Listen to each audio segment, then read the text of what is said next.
Merci Philippe, merci à tous, merci de m'avoir invité ici ce soir.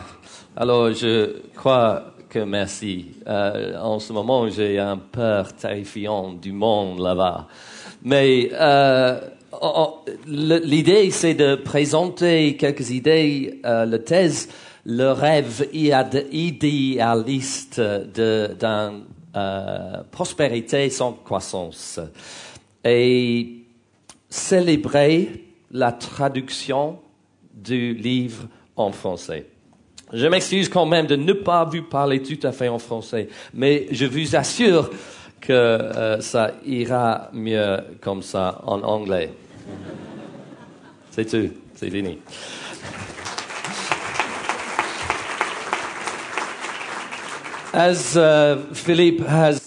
Comme Philippe a déjà indiqué, la racine du débat concernant la croissance remonte à longtemps et cela remonte à une réalisation pratiquement inévitable. C'est à savoir que un sous-système croissant sans arrêt, appelons-le économie, dans un système fini, appelons-le planète, porte en soi les graines de sa propre destruction. Continuer à croître dans un système fermé, c'est tellement problématique qu'on peut difficilement l'expliquer à ses enfants.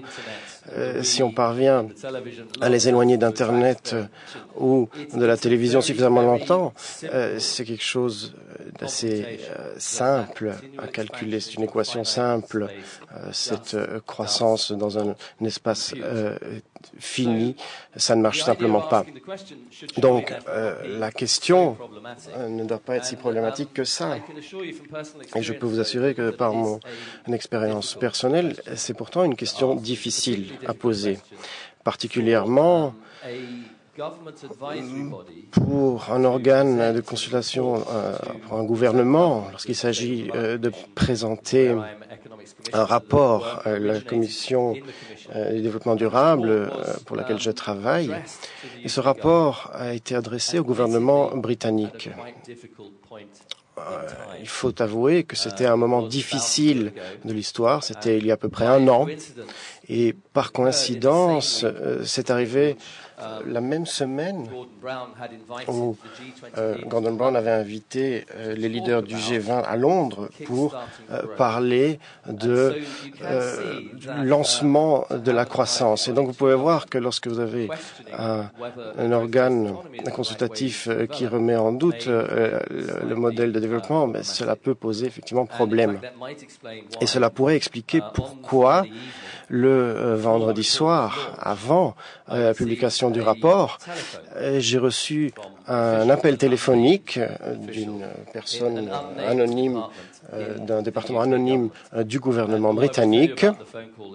Et tout ce que je vous dirais de cet appel téléphonique, c'était que c'était une personne particulièrement furieuse au bout du fil. Et le message était que, donc, Downing Street, pour ne pas la citer, le numéro 10, était complètement furieuse. Le Premier ministre était furieux parce que il venait de se rendre compte qu'un tel rapport concernant la croissance allait être publié cette même semaine.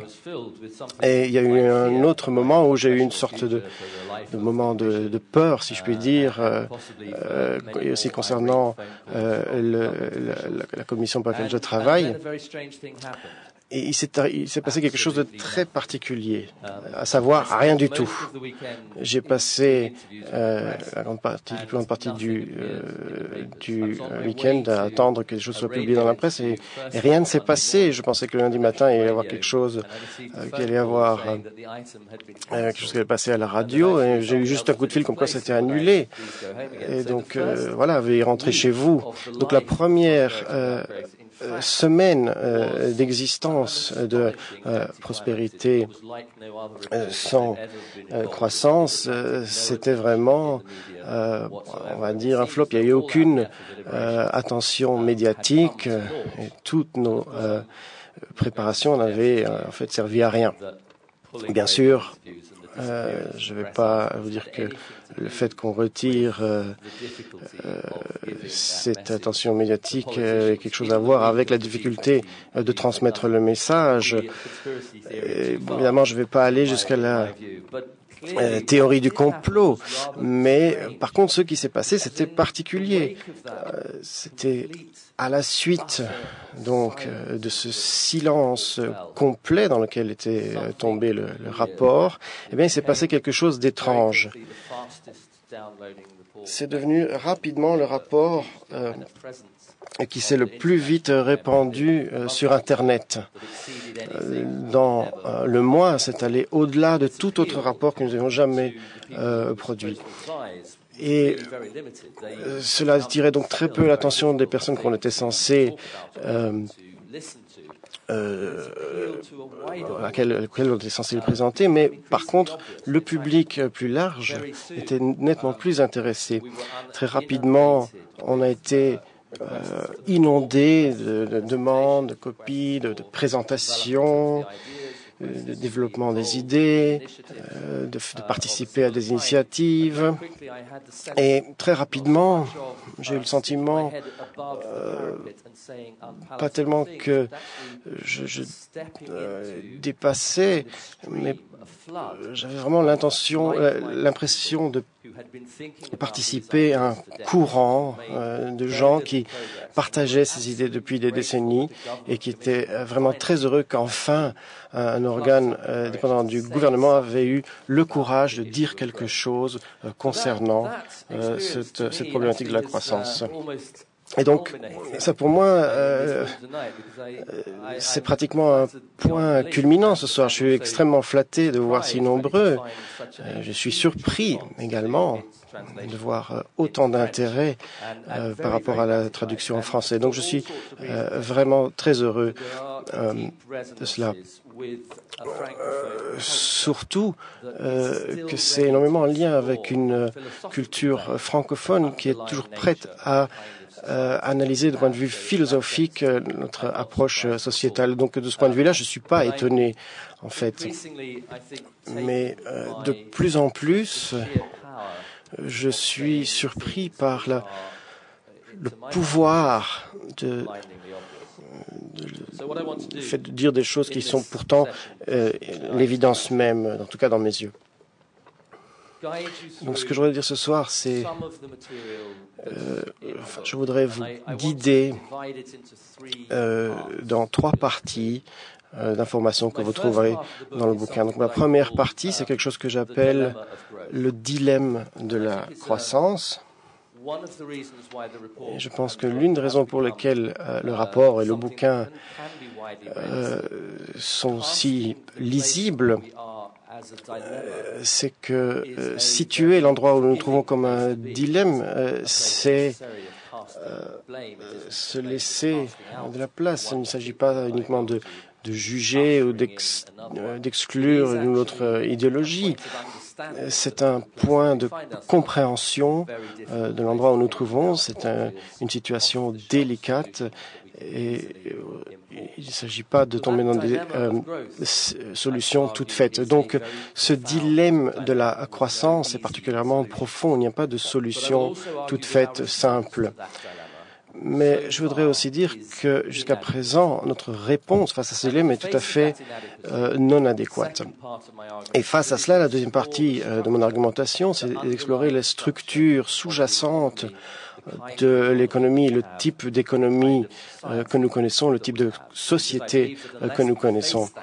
Parce que, à moins que nous ne faisions face à cela, à cette machine de croissance, et ce ne sera pas possible de sortir de ce dilemme auquel nous sommes confrontés. Donc la troisième partie, c'est essayer de tracer pour vous certaines des routes que nous pouvons suivre pour échapper à ce dilemme, créer un autre type de modèle économique, créer un autre sentiment de qui nous sommes en tant que société, avoir une nouvelle vision de ce qu'est la prospérité.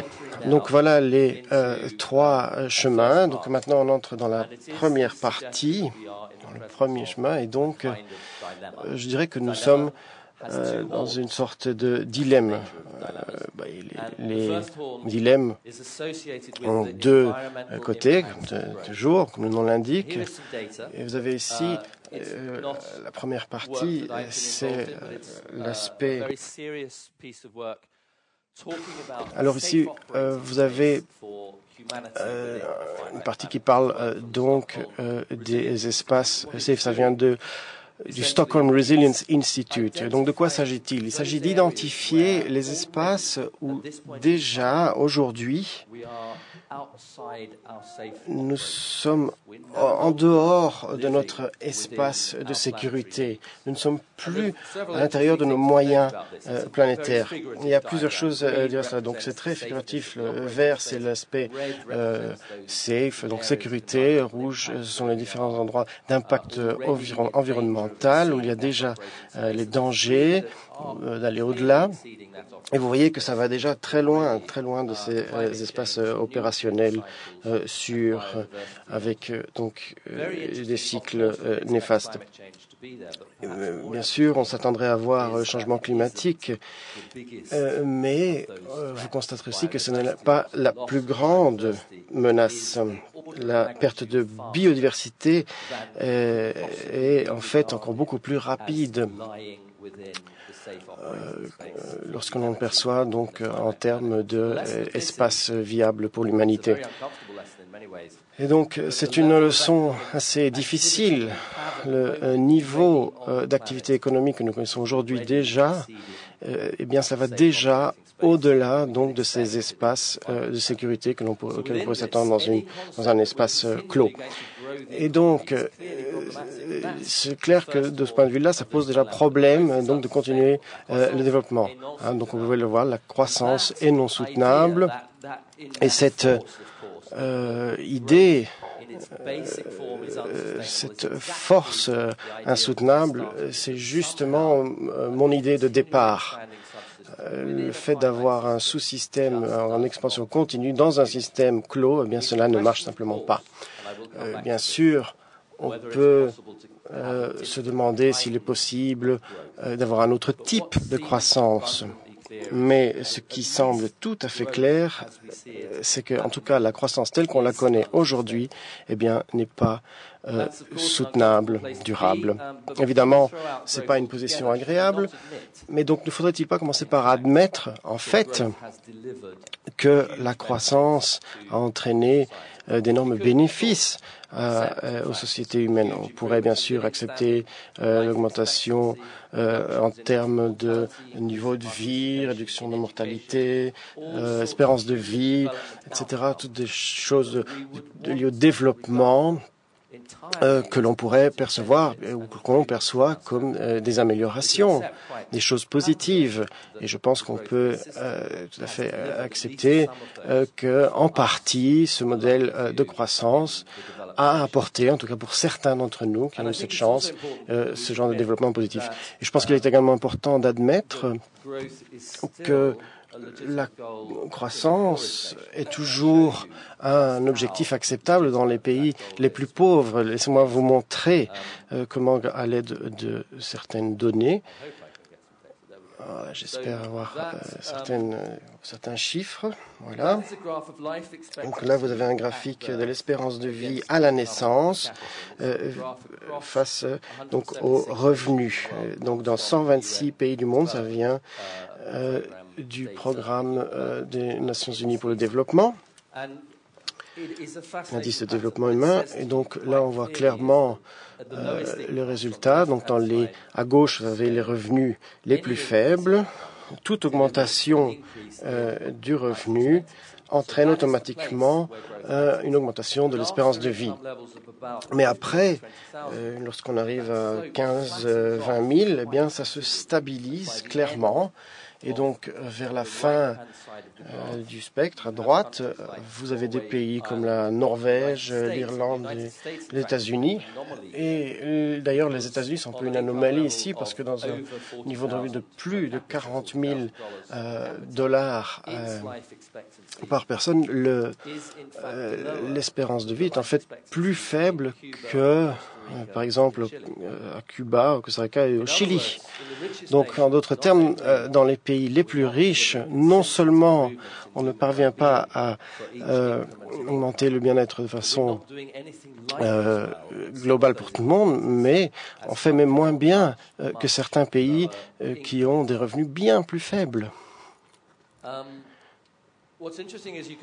Alors, ce qui est intéressant, c'est qu'on peut mener cette analyse avec des données de l'espérance de vie, également mortalité des enfants, participation à l'éducation, mobilité maternelle, etc. Même des indices de satisfaction, de bien-être. À chaque fois, les résultats sont les mêmes.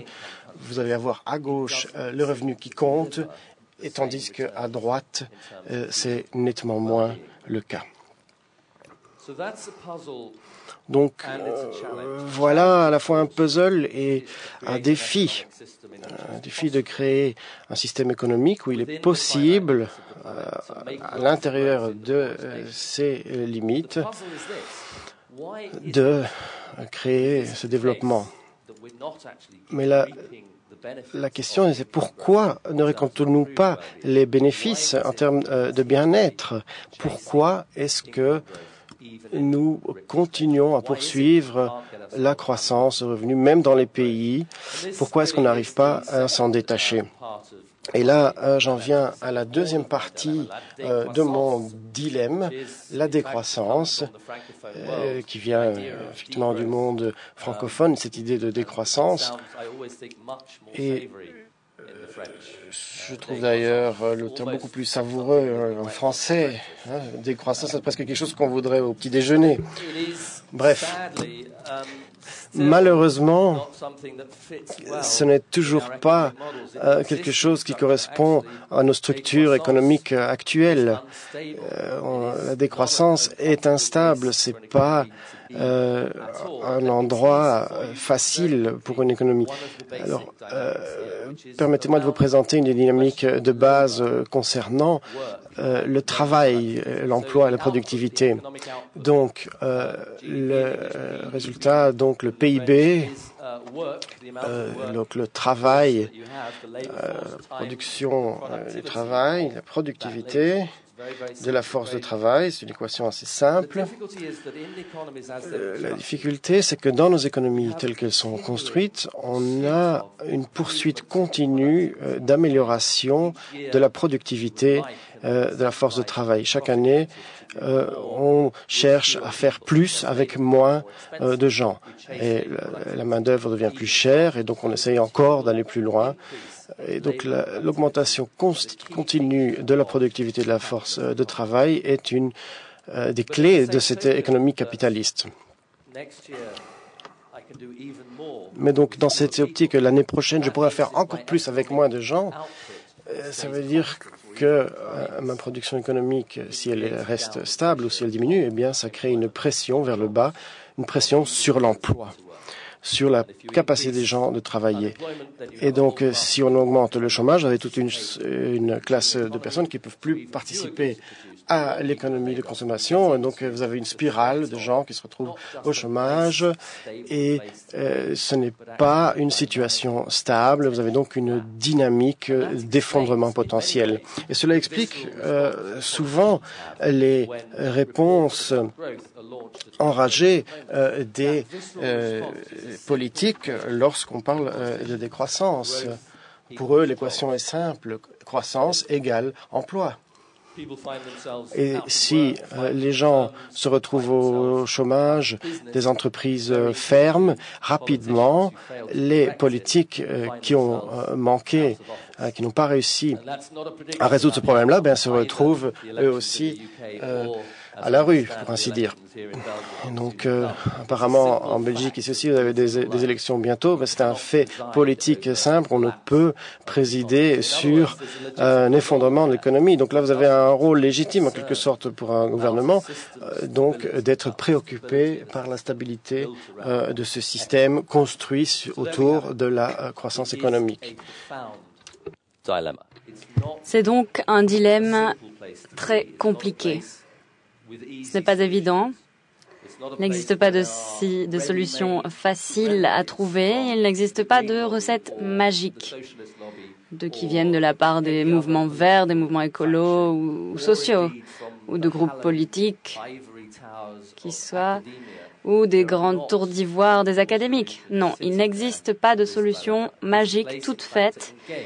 Non, c'est un effort dans lequel nous devons nous engager de façon publique, de façon politique, dans un débat sérieux sur le dilemme que nous affrontons ici. On aimerait croire, bien sûr, en tout cas, moi j'aimerais le croire, que face à de tels dilemmes, que les politiques ne sont pas des idiots, du moins pas complètement, qu'ils ont quand même une capacité à comprendre, qu'ils comprennent ces concepts.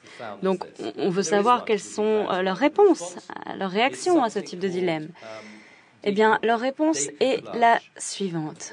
Le découplage. Que signifie le découplage?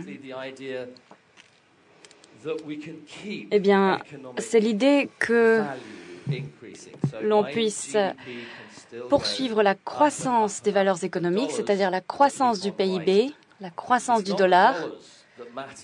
Ce ne sont pas les dollars qui comptent ici. Ce sont les matières premières, les matières naturelles, l'énergie qui sont associées. Donc, comment peut-on découpler ces besoins d'énergie du PIB? C'est-à-dire augmenter le PIB et faire baisser la consommation en énergie. C'est ça le découplage.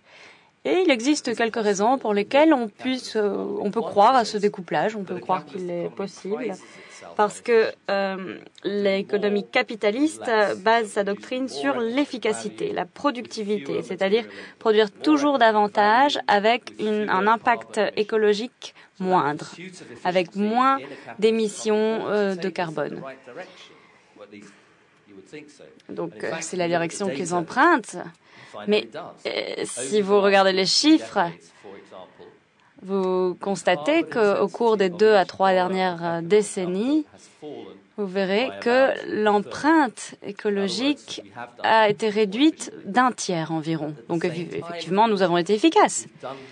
Mais en même temps, bien sûr, nous avons produit davantage.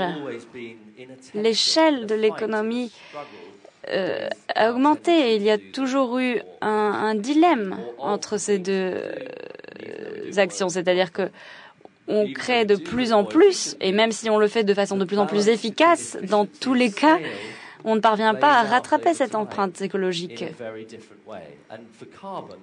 Et par exemple, pour les émissions de carbone, eh bien, ça se passe comme ça.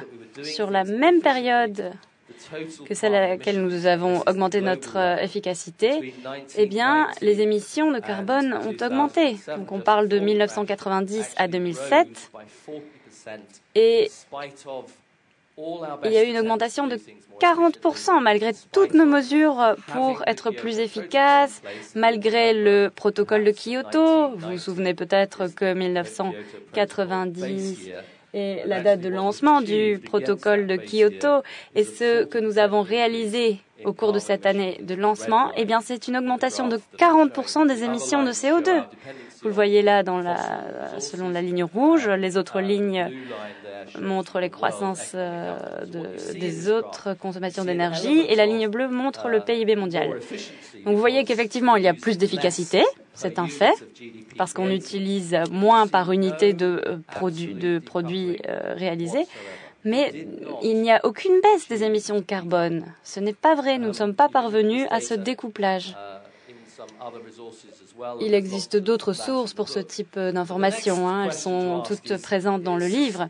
Mais la question suivante que nous devons poser, c'est si nous ne sommes pas parvenus à réussir ce découplage, est-ce que c'est peut-être parce que nous n'avons pas consacré suffisamment d'efforts? Oui, c'est peut-être le cas, mais alors, à quel point devons-nous consacrer nos efforts afin de conserver une économie basée sur la croissance? Eh bien, voici une expérience. Vous voyez ici la situation actuelle. C'est un graphique qui représente l'intensité en émissions de carbone pour chaque dollar de production économique. Donc nous sommes à environ 770 grammes de carbone par activité économique. Au milieu du siècle prochain, nous savons que la population mondiale s'élèvera à environ 9 milliards de personnes. Alors on peut évaluer ce type de chiffres et donc en déduire qu'il serait éthique et moralement juste que ces personnes puissent toutes jouir du même niveau de vie, c'est-à-dire le type de niveau de vie que l'on a dans les pays de l'Occident, avec une croissance annuelle de 2%. Donc, c'est une économie basée sur laquelle, sur l'idée que 9 milliards de personnes doivent aspirer au même niveau de vie, au même niveau de revenus, qu'on veut qu'il n'y ait pas d'émissions de carbone ou qu'elles soient réduites. Donc, la question ici, c'est quel type d'effort allons-nous devoir fournir, quel type d'intensité de découplage allons-nous devoir fournir pour pouvoir y arriver, parce que c'est un monde relativement utopique. Et donc, la réponse à cette question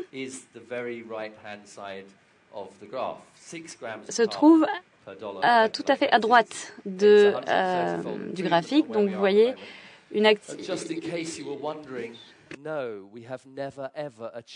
donc, un chiffre s'élevant à 6. Vous voyez le chiffre en bas à droite. Et dans l'histoire de la société industrielle, nous n'y sommes jamais parvenus. C'est une magnitude que nous n'avons jamais atteinte.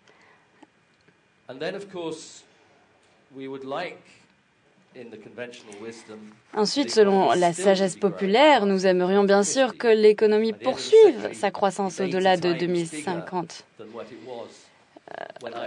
À la fin du siècle, elle sera 80 fois plus importante que l'époque à laquelle je suis née. Et si l'on veut que ce monde soit équitable, eh bien, on doit parvenir à moins de 0 grammes de CO2 par dollar pour parvenir à cet objectif. Alors, ça peut paraître un peu difficile, ces chiffres. Qu'est-ce que ça signifie? Eh bien, que chaque dollar d'activité économique, plutôt que de rejeter du carbone dans l'atmosphère, devrait aspirer le carbone. Ceci pour la fin du siècle. Est-ce que c'est plus clair? Ça vous explique ce que veut dire le chiffre. Mais est-ce que ça vous explique clairement le genre d'économie dans lequel on devrait se trouver? Quel type d'énergie, quel type de technologie, quel type de production, quel type de service dans cette économie en perpétuelle croissance? À quoi ressemblerait la vie dans un monde où l'économie aspire des émissions de CO2 plutôt que de les rejeter dans l'atmosphère? Eh bien, la chose la plus importante, selon moi, c'est que aucun politicien, aucun scientifique ne peut vous donner une réponse à cette question. Et pourtant, c'est la conclusion logique, c'est le calcul mathématique basé sur cette expérience très simple qui évalue ce qui va se passer si l'on poursuit cette croissance économique au-delà des limites de notre planète. Voici donc la fin de la première partie et la conclusion en est que le dilemme de la croissance n'est pas une situation agréable, c'est une situation grave et pour laquelle nous n'avons pas de réponse adéquate. Et même en supposant qu'il s'agit simplement d'une sorte de défi, alors imaginez à la fac des ingénieurs, on leur montre cet exercice, on leur demande de le faire, ils n'ont aucune connaissance quant aux moyens technologiques qui seront à leur disposition. Imaginez que ce soit un défi, un exercice, et qu'on leur demande de transformer les chiffres et de diviser les émissions de carbone par 130, eh bien, ça peut être un exercice assez compliqué. Mais je pense que ce dont nous devons être assurés est que selon ce système, nous devons être sûrs qu'il existe une possibilité de parvenir à nos objectifs. Parce que sinon, c'est de la magie. Si on espère qu'un ordinateur va nous trouver une solution magique, eh bien, ce n'est pas possible. Donc voilà la conclusion de la première partie. Et le début de la deuxième partie, parce qu'en fait, il s'agit des dynamiques sous-jacentes auxquelles je vais m'attaquer ici. Je commencerai donc par des concepts économiques, donc je vous prie de m'excuser pour ceci. Mais en fait, c'est la base de notre travail. Nous devons nous y attaquer. Évidemment, l'économie n'est pas forcément évidente, donc je vais essayer de rendre les choses plus faciles. Voilà. La situation est la suivante. Nous avons des entreprises qui produisent des biens et des services pour les ménages. Donc c'est nous, les gens. En même temps, évidemment, elles nous fournissent des revenus pour les salaires, pour le travail que nous fournissons. Et ceci est positif, car nous pouvons dépenser nos salaires pour acheter des biens et des services. Donc c'est simplement le cercle de l'économie. C'est une société qui est simplement basée sur l'échange de biens et de services. Donc ça fonctionne assez bien, c'est simplement une organisation, simplement un graphique. Pourtant, il existe un élément clé dans ce système qui bouleverse la dynamique. Nous ne dépensons pas tout l'argent que nous gagnons, nous l'investissons également. Et cet aspect de l'investissement se révèle crucial pour le fonctionnement du système. Sa fonction première est bien sûr de conserver la capacité de productivité de l'économie, mais au-delà, nous investissons dans l'amélioration de la productivité du travail. Et théoriquement, c'est une bonne chose, parce que ceci permet de baisser les prix, et si les prix sont plus bas, les consommateurs sont encouragés à consommer davantage. Et ceci crée une dynamique dans cette structure d'investissement. Il ne s'agit pas uniquement d'un cercle, mais d'une augmentation permanente dans la quantité de biens qui circulent dans le système. Mais ce qui est clé ici, c'est ce qui apparaît à l'écran, la dynamique de la nouveauté. C'est Joseph Schumpeter qui, dans les années 1930-1940, économiste, avait fait remarquer les progrès du capitalisme au travers de la structure créative, c'est-à-dire une évolution permanente pour la nouveauté. Mais en fait, qu'est-ce que ça signifie? De jeter toujours les produits usagés pour en acheter de nouveaux. Et c'est la poursuite permanente de la nouveauté, de la consommation de nouveaux produits. Et c'est pourquoi cette dynamique est de plus en plus intéressante. Et c'est peut-être une petite erreur dans notre carte génétique, mais les êtres humains aiment la nouveauté. On aime avoir de nouvelles affaires. Voilà. C'est comme ça que sont les gens. Et ça permet de se comparer. Qui a la dernière voiture, la voiture à la mode, les derniers appareils électroménagers, le jeu vidéo le plus complexe, qui se paye les plus belles vacances, qui a la plus belle maison. Donc c'est toujours poursuivre ces objectifs qui permettent de se comparer au niveau du statut.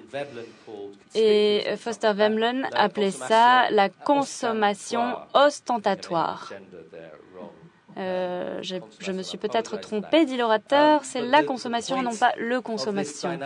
Donc le but de cette dynamique n'est pas uniquement négatif.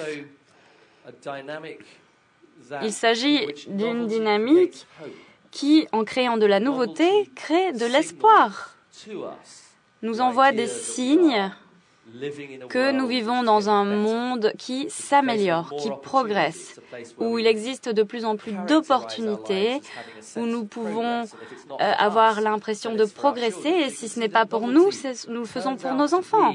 Donc vous voyez ici que la nouveauté agit sur notre propre psychologie d'êtres humains. Il ne s'agit plus uniquement d'un élément d'économie pure. C'est une dynamique entre l'économie et notre statut d'êtres humains.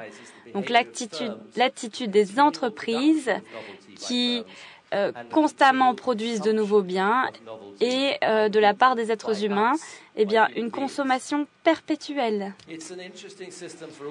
C'est un système qui est intéressant pour de nombreuses raisons. La première est que ce système est stimulé par l'anxiété.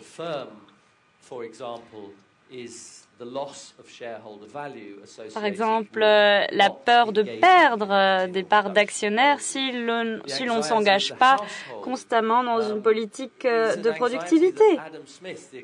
Adam Smith, l'économiste, a d'ailleurs cité cette anxiété comme étant le désir d'une vie sans honte.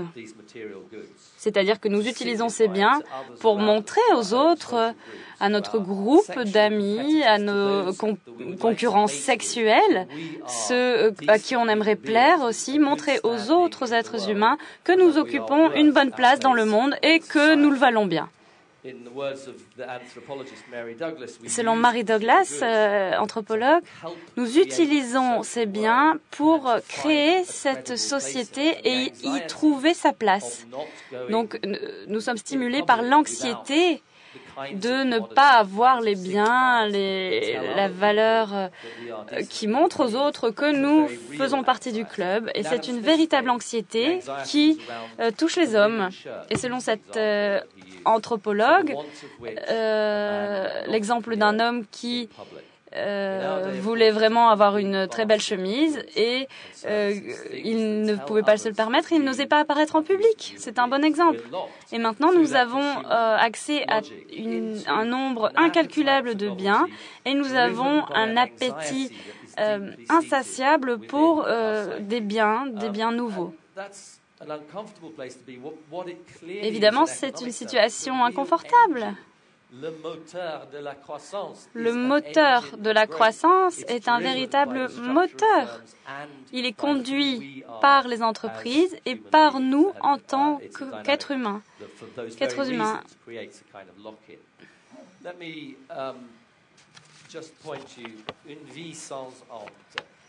Alors, une vie sans honte que vous voyez au bas de l'écran vient de Adam Smith que j'ai déjà cité. Donc, c'est le sentiment que nous voulons éprouver, le désir d'être des êtres décents dans la société. Et dans ce système complexe, ce qui est important de décrire, c'est le rôle du crédit, les produits financiers.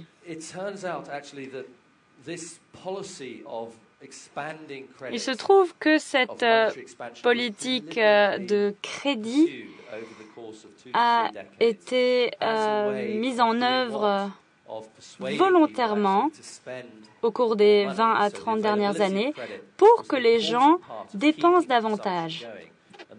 C'était c'est encore un élément important de la consommation et de la croissance économique. Et bien sûr, nous savons que c'est un élément qui a provoqué la crise et l'écroulement de l'économie. Et qui pourtant avait commencé comme de simples politiques visant à stimuler la consommation et par le même effet, eh bien, la croissance économique. Donc je vais vous montrer les chiffres du Royaume-Uni, ce qui s'est passé juste avant la crise. Donc 15 ans sont décrits sur ce graphique. La courbe rouge représente le niveau de dette personnelle qui ne cesse d'augmenter au cours de ces 15 années. Et à la fin de cette période, il est plus élevé que le PIB. Et ceci 3 années à la suite. Les gens étaient de plus en plus endettés et en même temps, la courbe bleue représente l'écroulement des économies. Donc à la fois, on a de plus en plus de dettes et on n'économise plus rien. Et donc, nous nous sommes engagés dans cette économie destructive pour suivre ce concept de vie sans honte. Donc, que représente en fait cette courbe? Quelle est l'histoire derrière ce graphique? Eh bien, c'est simple, c'est notre histoire. Nous sommes persuadés de dépenser de l'argent que nous n'avons pas pour acheter des biens dont nous n'avons pas besoin. Et ces biens ne vont pas durer et nous allons les offrir à des gens qui ne comptent pas pour nous. Voilà, c'est l'histoire derrière ce graphique. Et ceci, pourquoi? Pour faire durer un système qui nous amène vers la catastrophe écologique. Donc voici la fin de la deuxième partie du livre. Donc il s'agit de compréhension. Il s'agit d'un système à la dynamique compliquée. Que s'est-il passé? Eh bien, nous nous sommes enfermés dans une sorte de cage de fer qui est due à deux dynamiques jumelées. Premièrement, la structure économique et deuxièmement, la logique sociale de nos propres existences. Et bien que la croissance soit bien sûr bien desservie par ces dynamiques, eh bien notre propre bien-être ne l'est pas. Et il est évident que la durabilité écologique de notre planète souffre énormément de ce système. Et le gouvernement, l'État lui-même est en contradiction profonde. Pourquoi? Eh bien, parce qu'il a un rôle de stabilisation de l'économie, et la stabilisation de l'économie dépend de la croissance économique. Donc, le gouvernement se retrouve en permanence entre des politiques qui promeuvent la croissance à tout prix. Je rappelle l'intervention de Philippe qui a dit que les gouvernements de tous les pays et de tous les partis ont toujours ce message. Et quelque part, c'est pardonnable, parce que dans le système actuel, effectivement, c'est la croissance qui garantit la stabilité. Et nous savons que la stabilité est importante. Mais en même temps, le gouvernement poursuit cette croissance en pensant qu'elle permet d'atteindre la stabilité sociale, mais par ailleurs, cette croissance l'empêche d'atteindre ses autres objectifs, par exemple la réduction des émissions de CO2, le soutien aux communautés, la réduction des inégalités sociales. Donc, en d'autres mots, ça rend la tâche plus difficile au gouvernement de faire son travail. Donc, c'est une situation très inconfortable. Alors, c'est ici que vous comprenez la complexité de cette dynamique et parfois vous seriez même tenté d'abandonner. Rentrer chez vous et dire OK. Comme ça a été le cas pour moi. J'ai travaillé 20 ans dans ce domaine. J'ai compris, ou du moins tenté de comprendre cette dynamique. J'ai travaillé dur sur les politiques et les politiciens pour essayer de changer les choses. Et finalement, je reçois des coups de fil furieux de la part de politiciens. Donc pour moi, ce n'est pas facile.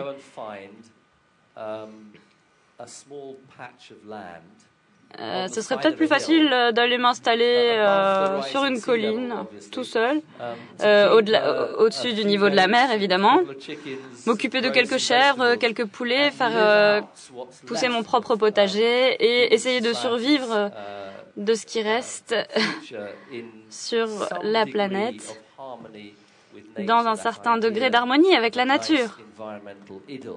Ça, ce serait vraiment l'idéal, du moins personnellement, vivre de la terre et atteindre la paix de l'esprit. Oui, peut-être chanter quelques chansons, inviter mes amis dans cette vie idyllique. Mais bon, oui, c'est très tentant. Et je connais même des gens qui l'ont fait, qui ont abandonné, qui se sont retirés et qui ont abandonné le combat. Mais vous devez vous poser la question suivante. C'est en fait une stratégie de canot de survie. Vous voulez protéger votre propre vie, mais vous devez vous demander aussi combien de temps ceci va-t-il durer? Les barbares vont venir frapper à votre porte. Et vous devrez être très lourdement armé pour défendre votre petit paradis rural et bucolique. Et plus vous y pensez, plus vous vous rendez compte de la nécessité de s'engager dans ce combat et que vous essayez de trouver des possibilités de changement qui nous amènent à un autre monde, eh bien, les choses sont plus claires. Ce qui est expliqué dans le livre, c'est la chose suivante. Un autre monde est possible. Je crois encore que l'espoir compte, car une société sans espoir est une société en danger face à sa propre humanité. Et ce monde de croissance nous a donné ce sens de l'espoir, cette promesse que les choses peuvent s'améliorer. Mais nous nous sommes aperçus que c'était un rêve, que cet espoir a été compromis et nous nous trouvons maintenant dans une situation relativement précaire, comme ça a été d'ailleurs toujours le cas des populations qui n'avaient pas bénéficié des ressources économiques dont nous jouissons. Donc, pour moi, il est important de s'accrocher à cet espoir. Et si vous me permettez, je pense qu'il s'agit d'une profession de foi. Parfois, le matin, je me réveille et j'avoue que je ne suis pas très optimiste. Je n'ai pas énormément d'espoir. Et donc, je perds un peu espoir par moment, je le reconnais, mais j'essaie dans une certaine mesure de conserver ma foi. J'éprouve une sorte de responsabilité. Parce que nous devons de concevoir un autre monde. Quelles sont alors les composantes de ce monde différent? Nous entrons donc dans la troisième partie du livre. Et je vais rapidement décrire quelques-unes des voies explorées. Évidemment, cette mission n'incombe pas à une seule personne ou un seul livre. Mais les grandes voies à suivre valent la peine d'être identifiées. Et donc j'évoque une prospérité différente, une prospérité plus large que celle que nous concevons pour le moment, c'est-à-dire uniquement le revenu par tête. Il est absolument crucial de parvenir à un autre modèle économique. Également, nous devons parvenir à une gouvernance différente pour atteindre nos objectifs. Donc très rapidement, explorer ces voies de changement. Est-il crédible de proposer une nouvelle version de la prospérité? Que signifie la prospérité? Ici, il s'avère qu'il existe toute une liste de philosophies, par exemple de la sagesse populaire, de la philosophie, de la psychologie, de l'histoire économique. Et donc, les études qui sont menées pour savoir ce que les gens trouvent important dans leur vie, eh bien, montre que cette définition de la prospérité est assez commune à tout le monde. La prospérité, pour beaucoup, consiste en l'amour de nos familles et il s'agit d'autre chose que de simplement gagner beaucoup d'argent et travailler beaucoup. Peut-être réfléchir à nos vies pour leur donner un sens. Évidemment, bien sûr, la prospérité consiste également en nos capacités à nous épanouir à l'intérieur des limites écologiques d'une planète finie, c'est-à-dire un toit sur sa tête et suffisamment à manger.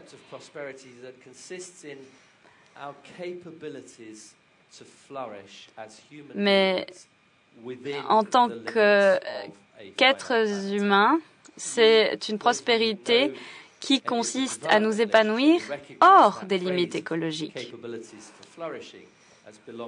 Et cette expression, nos capacités à nous épanouir, a déjà été citée par un économiste et avant lui par Aristote, qui disait que l'épanouissement était la base du bien-être. Bon, évidemment, nous avons besoin de cette composante matérielle, nous avons besoin de logement et d'alimentation. Mais ce qui se passe de nos jours, c'est que l'économie actuelle, la pensée actuelle est qu'il existe d'autres composantes. L'épanouissement social et psychologique sont importants, sont même vitaux. Mais ce que nous devons reconnaître, c'est que bon nombre de ces objectifs ont été abandonnés dans notre société au profit du consommérisme de biens. L'épanouissement social et psychologique, c'est le fait d'avoir une identité, de donner un sens à sa vie, de participer à la vie de la société. Et comme l'a dit Mary Douglas, encore une fois, nous sommes exclus de notre propre société. Donc, nous avons toujours besoin de trouver notre place dans cette société.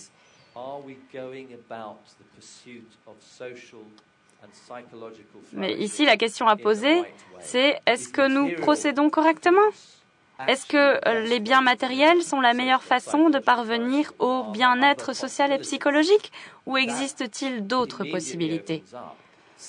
Immédiatement, ceci ouvre la porte sur de nombreuses voies à parcourir pour la définition de l'épanouissement social et psychologique. Donc, un exemple très bref de ce que j'explique ici, c'est que si la participation à la société est ce qui compte, eh bien peut-être que nous pouvons redéfinir la participation à la société. Et donc réfléchir aux espaces publics, aux biens publics, aux biens sociaux. Les espaces publics sont très intéressants. Michael Sandel, lors d'un discours prononcé l'année dernière à la BBC, a évoqué les espaces publics comme des sites pour la culture d'une citoyenneté commune, c'est-à-dire un endroit où des gens de différents milieux se rencontrent et trouvent un sens du partage de l'existence et une possibilité de penser des autres comme des citoyens qui sont tous embarqués dans la même aventure, dans la même entreprise. Et là, ce que je voudrais faire, c'est parcourir rapidement quelques réflexions sur la restructuration de l'économie. Pendant la crise, au sommet de la crise, il y a eu un grand appel pour reconnaître que le moteur de la croissance avait calé. Et donc, reconnaître que ce moteur nous forçait contre les limites écologiques. Et donc, un appel pour avoir un autre type de moteur économique.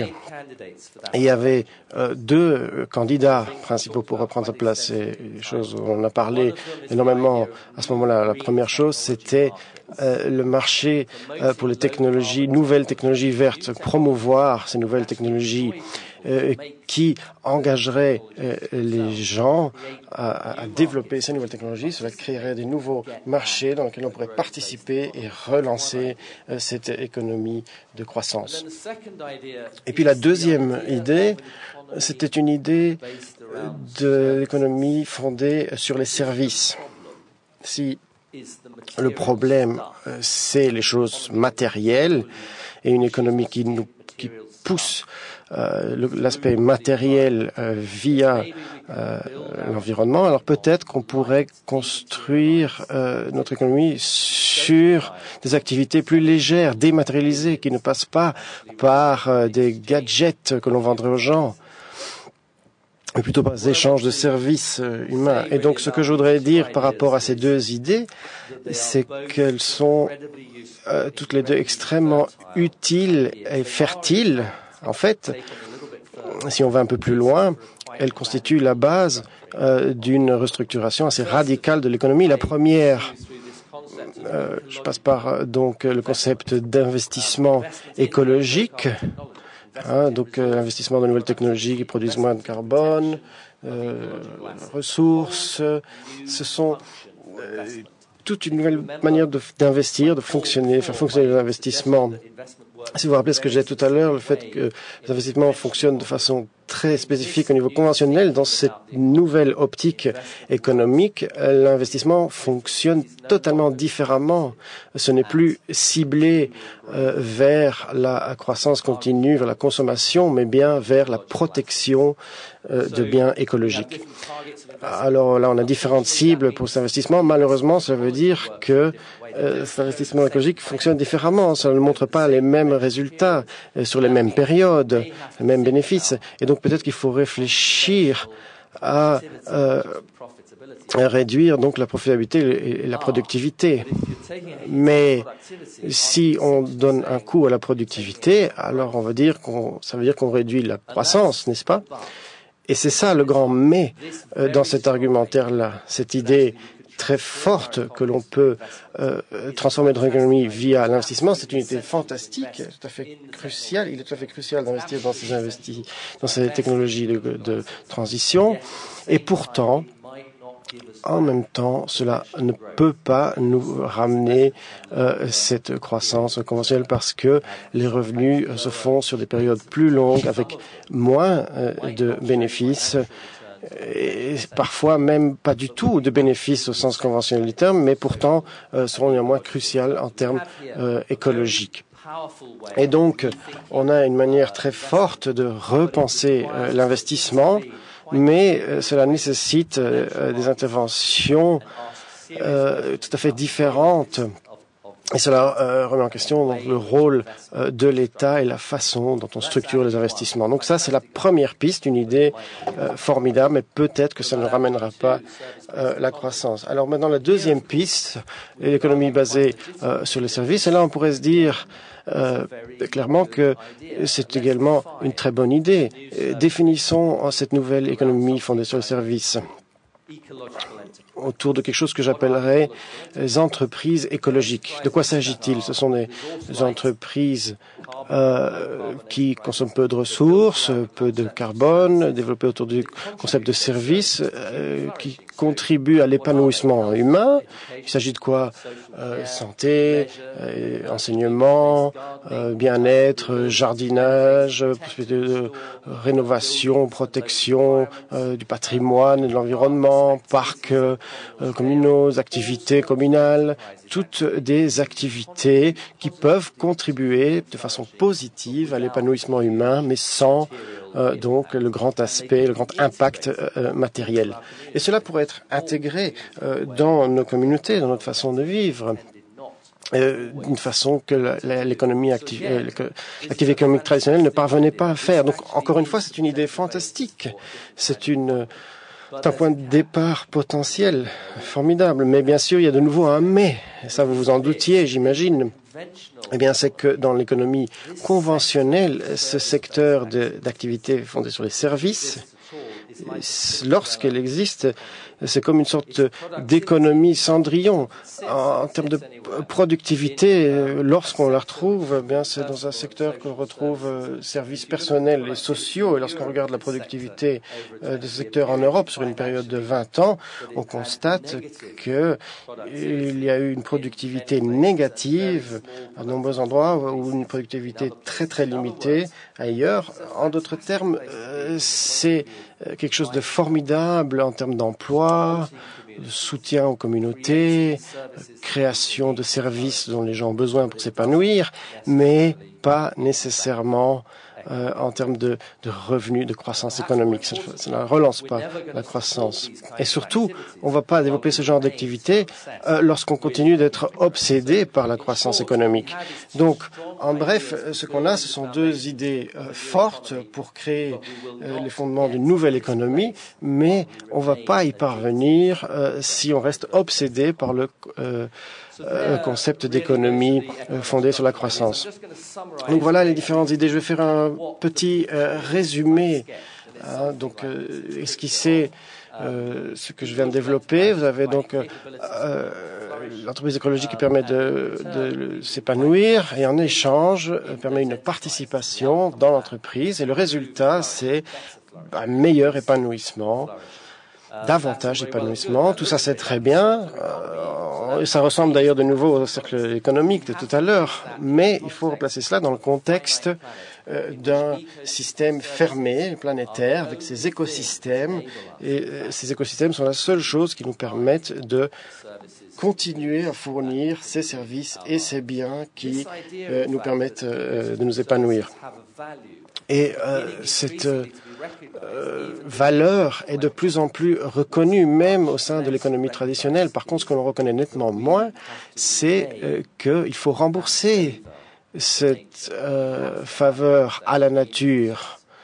Il faut qu'il y ait un retour dans ce concept d'investissement écologique afin d'améliorer la productivité écologique et donc en fait de protéger ce capital sur le long terme. Et là, bien sûr, ce n'est que esquisser, bien sûr, un modèle économique donc pour une planète, un système clos. Alors, je vais terminer de la même façon que j'ai commencé. Donc, la Commission nous a demandé un rapport chez ces gens-là que vous voyez sur la photo.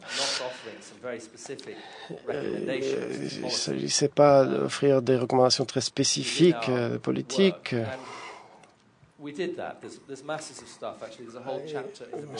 C'est ce qu'on nous avait demandé, c'est ce que nous avons fait.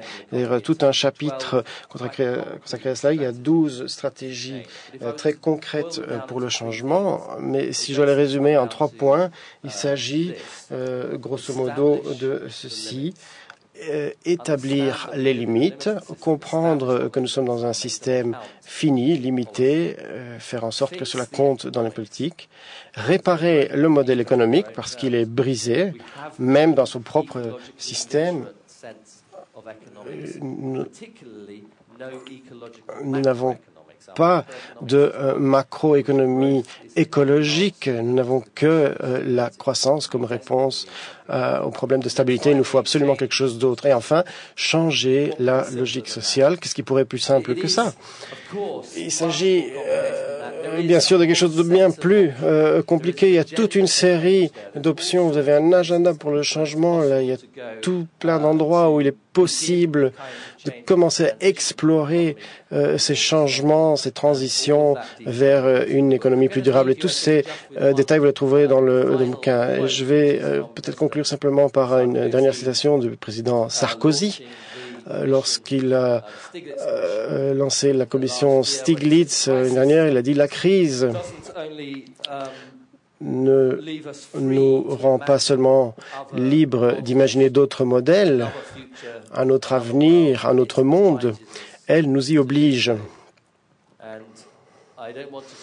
Et je ne veux pas spéculer sur ce que Carla Bruni a pu penser quant au modèle proposé par son mari, mais ce que cette citation, je pense qu'elle reste valide, c'est qu'en ce moment, il y a une responsabilité de proposer quelque chose qui nous donne une chance de maintenir l'espoir, de créer un nouveau monde, de construire une économie qui soit adaptée à l'avenir de nos enfants. Merci beaucoup.